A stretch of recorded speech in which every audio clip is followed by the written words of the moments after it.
అంబేద్కర్ కోనసీమ జిల్లా రాజోలు ప్రభుత్వ దవాఖానలో దారుణం చోటు చేసుకుంది. నిత్యం రోగులకు సరఫరా చేసే ఆహారం అందకపోవడంతో ఆకలితో అలమటిస్తున్నారు. ప్రభుత్వ అధికారుల నిర్లక్ష్యంతో 5 రోజులుగా ఆహారం అందడం లేదు. దీంతో రోగులు తీవ్ర ఇబ్బందులు పడుతున్నారు. కొందరు బయట నుండి ఆహారం కొనుక్కొని తింటున్నారు. ప్రభుత్వ ఆసుపత్రిలో వైద్యం కోసం వచ్చిన దిక్కులేని ఓ అనాథ వృద్ధురాలు ఆకలితో అలమటిస్తోంది. ఆమె ఆకలి కేకలు చూసి అధికారులపై దుమ్మెత్తి పోస్తున్నారు తోటి రోగులు. గత సంవత్సర కాలంగా బిల్స్ క్లియర్ కాకపోవడంతో 2 కాంట్రాక్టర్లు కూడా చేతులెత్తేశారు.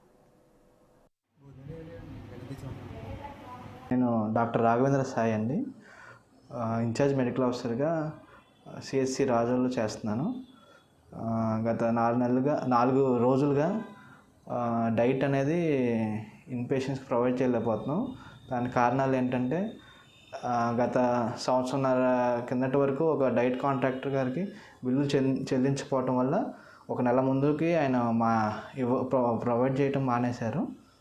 తర్వాత ఇంకొకరిని మాట్లాడడం, 1 నెలగా వాళ్ళు ఇచ్చారు. తర్వాత వాళ్ళకి బర్డెన్ అయిపోయి వాళ్ళు క్లియర్ అవ్వట్లేదని వాళ్ళు ఆపేశారు.